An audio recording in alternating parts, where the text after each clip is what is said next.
meeting someone new. My name's Emma, and like many others, I've always found making new friends both exciting and a bit nerve-wracking. Today, I'd like to share some of my experiences and the phrases I've learned to use when meeting new people in English. When I first started college, I had to step out of my comfort zone. But with a bit of practice, I found that making friends was easier than I expected, especially when I knew the right things to say. When I meet someone new, I usually start with a simple greeting. English greetings don't need to be complicated, but they do need to feel genuine. A cheerful hello or hi there is always a great start. Sometimes, if I'm feeling a little more confident, I might say, "Hey, how's it going?" This question is informal and a friendly way to start a conversation, inviting the other person to respond. After the initial greeting, I've learned that showing interest in the other person helps keep the conversation flowing. Asking questions is a wonderful way to engage someone and learn more about them. For example, I might say, "What are you studying?" or "Are you new to the cities?" These are easy, open-ended questions, meaning the person can answer in more than just a yes or no. Open-ended questions encourage the other person to talk a bit about themselves, which helps us connect better. Once we've exchanged a few sentences, I like to offer a little bit of information about myself. It's natural to want to share who we are, but I keep it light at first, talking about things like my hobbies, interests, or why I chose to study at my college. I usually say something like, "I'm studying psychology because I'm fascinated by how the mind works," or "I love painting in my free time. What about you? Do you have any hobbies?" This invites the other person to join in with their own experiences and interests, making the conversation feel balanced. One of the most useful skills I've learned in making friends is to listen actively. It's not enough to simply hear someone's words. I also try to show that I'm interested in what they're saying. I might nod, smile, or respond with phrases like, "That's interesting," or "I hadn't thought of it that way." These small expressions help keep the conversation lively and make the other person feel valued. Listening well is one of the easiest ways to show respect and build trust with someone new. Sometimes, if the conversation slows down, I use compliments to keep things positive. A compliment can help someone feel good about themselves, and it often gives us a new topic to talk about. For instance, if the person is wearing a cool shirt or has a unique hairstyle, I might say, "I love your style. Where did you get that?" Compliments should be genuine and simple, and they can spark a new direction in the conversation. One of the biggest challenges I've found in making friends in English is knowing how to keep the conversation from feeling too formal or robotic. I remember that it's okay to laugh and share small, funny things that happen in my day-to-day life. Sharing little anecdotes about my day, like how I spilled coffee on my shirt in a rush, or about how I tripped in front of the entire class, often brings humor into the conversation. Laughter is a universal way to connect with people, and it makes the entire process of making friends feel more relaxed and enjoyable. Once the conversation is flowing comfortably, I find it helpful to make a suggestion for a future activity or meeting. It doesn't have to be a big plan, just something casual. For instance, I might say, "Would you like to grab coffee sometime?" Or, I'm thinking of checking out the new art exhibit on campus. Would you want to come along? These invitations are easygoing and allow the other person to join if they're interested. If they accept, it's a perfect opportunity to build on the new friendship. One important tip I've picked up is learning how to end a conversation politely. This is especially useful when I've just met someone and I don't want the conversation to drag on too long. I often say something like, "It was so nice meeting you," or "I really enjoyed chatting with you." These are friendly ways of saying goodbye that leave a positive impression. Ending with a smile or a wave makes it clear that I enjoyed their company and would be happy to see them again. In my experience, making friends often starts with common interests. Finding out that someone shares a hobby or favorite place to hang out is like discovering a secret link between us. Sometimes I'll ask, "What kind of music do you listen to?" Or, "Have you seen any good movies lately?" These questions help uncover shared interests, and once we find something in common, the conversation often flows naturally. For instance, if we both enjoy a particular band or activity, it gives us something to talk about in future conversations. Something I've also found helpful is being mindful of my body language.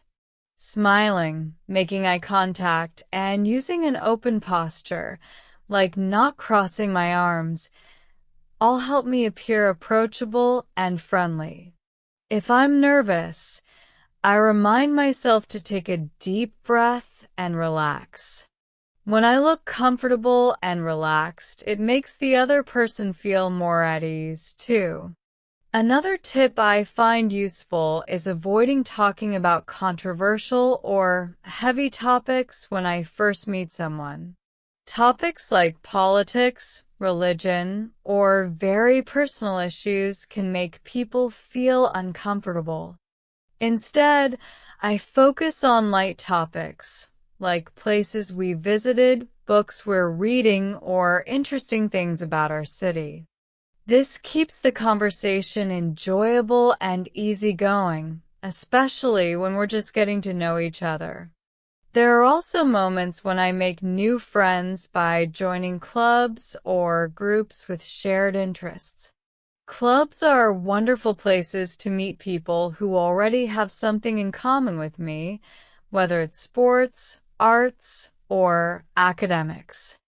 For example, I join a hiking group, and it's a great way to connect with people who enjoy the outdoors. This gives us something to talk about right away, and we often plan future hikes together. Finally, I find that patience and kindness go a long way when making friends. Friendships don't usually happen instantly. They take time and effort. I remind myself to be patient and give the other person space to get to know me. Over time, as we continue chatting and spending time together, the connection becomes more comfortable. Friendships are built on trust and understanding, so it's important to give them time to grow naturally. Every new friend I've made has brought something special to my life. Each one has their own stories, thoughts, and experiences that make our friendship unique. Making friends has shown me that the effort I put into meeting people is always worth it. Each person I meet teaches me something new, and even though it can be challenging at first, the friendships that come from those efforts make it all worthwhile. Deepening connections and building lasting friendships. After the first introduction, one of the most rewarding steps in making friends is moving from casual acquaintances to more meaningful connections. It's one thing to know someone's name and a few basic details about them, but it's another to truly connect. Building deeper friendships often involves investing time, being thoughtful, and finding ways to stay connected. When I've established a foundation with someone new, the next step is usually planning a casual meetup. This isn't always a big event. It could be as simple as a coffee date, a study session, or a walk in the park. Meeting in different settings provides opportunities to learn more about each other in a relaxed environment. If they're comfortable, I might suggest something I know they'll enjoy, like visiting a local bookstore if they're into reading or going to a gallery if they love art. By sharing experiences that interest both of us, we naturally build a stronger bond. One of the best ways to deepen connections is to open up about my own life experiences, but only when I feel comfortable. In my experience, friendships grow when both people feel free to share their stories and emotions.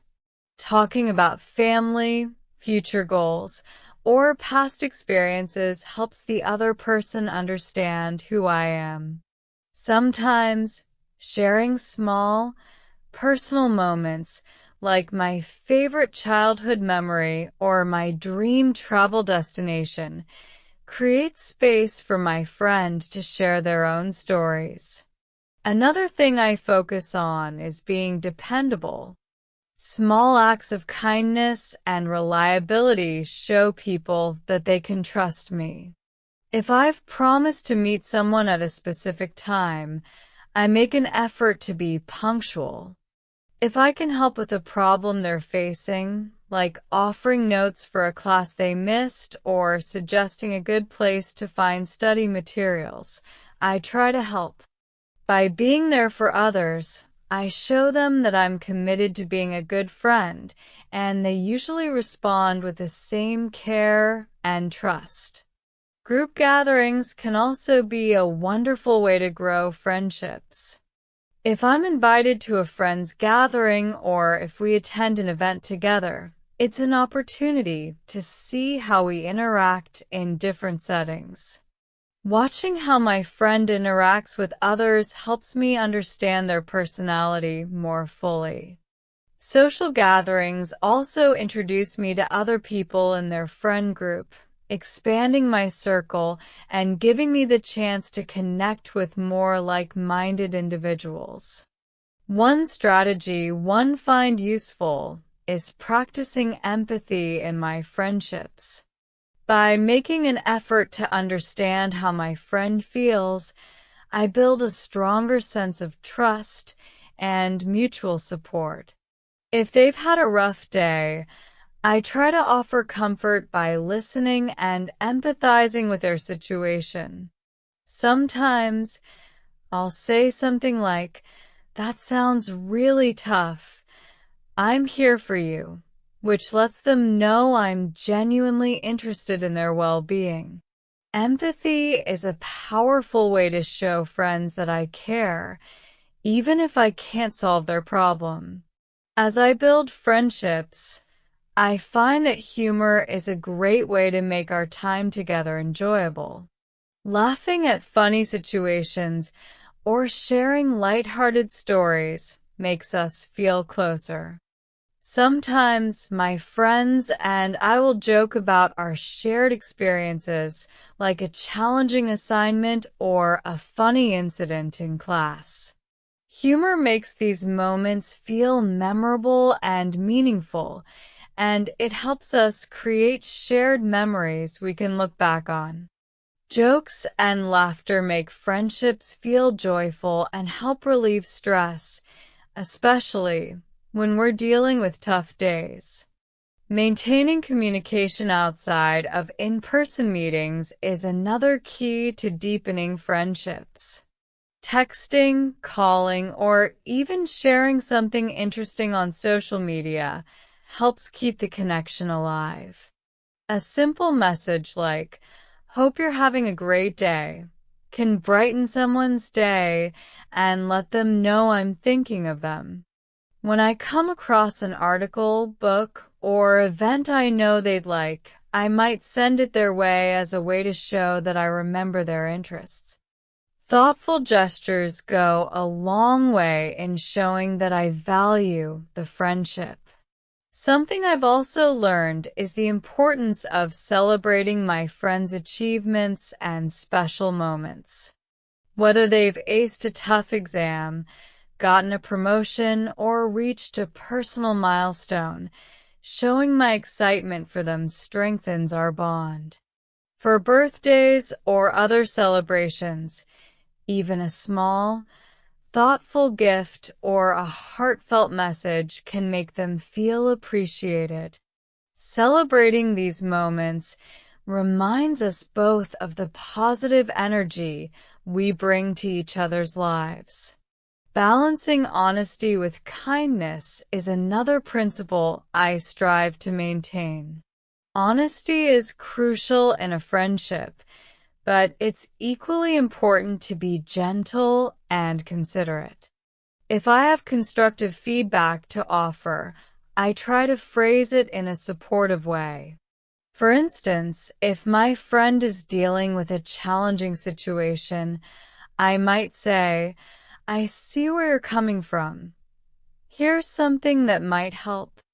This approach allows me to be sincere without causing hurt, and my friends often appreciate that I'm straightforward but kind. In any friendship, it's natural to encounter disagreements or misunderstandings. I've learned that these moments, while uncomfortable, can actually bring friends closer if handled well. When a disagreement arises, I focus on keeping an open mind and listening to my friend's perspective. Avoiding blame and staying calm helps prevent escalation. Sometimes, all it takes is a simple, "I didn't see it that way. Thanks for explaining," to resolve the issue. Friendships often become stronger after these small conflicts, as they teach us how to respect each other's differences. Over time, I find that friendships grow in layers, much like an onion. Each layer represents a new depth of understanding, trust, and shared experience. Friends who were once casual acquaintances become people I can rely on, laugh with, and confide in. When we've shared enough experiences and supported each other through ups and downs, our friendship takes on a sense of stability. We know each other's quirks, habits, and interests, and we feel comfortable being ourselves without worrying about judgment. As my friendships deepen, we sometimes develop shared routines or traditions. For example, we might meet every Friday for a quick coffee, have regular study sessions, or plan a monthly movie night. These routines become something we both look forward to, and they help maintain our connection even when life gets busy. Shared routines give our friendship structure and create a sense of continuity. Another aspect of deeper friendships is trust. Building trust takes time, but once it's established, it becomes a strong foundation. Trust means knowing that my friend will keep my confidence, support me, and be honest with me. It's something I value deeply in all my close friendships. When I trust someone, I feel safe opening up to them, and I know they'll accept me without judgment. One of the best feelings in a friendship is mutual support. When a friend offers to help with something challenging, or when they celebrate my successes as if they were their own, it shows me that we truly care for each other. I make an effort to do the same for my friends, whether it's lending an ear, offering advice, or simply being there. Mutual support builds a bond that goes beyond casual interactions and creates a sense of partnership. Lastly, gratitude plays a huge role in maintaining friendships. I remind myself to appreciate my friends for who they are and for everything they bring into my life. A simple thank you for being there can make a world of difference. Showing gratitude reinforces the positive aspects of our friendship and reminds both of us of why we value each other. With every new friend, I learn something about the world and about myself. Friendships are among the most beautiful and meaningful parts of life. Each one, in its own unique way, adds joy, perspective, and richness to my everyday experiences. As friendships deepen, they become a source of comfort and strength, a reminder that we're all connected, learning, and growing together. Thank you for listening. Like, subscribe, and share our channel Magic Mingle with your friends to enjoy more magical stories.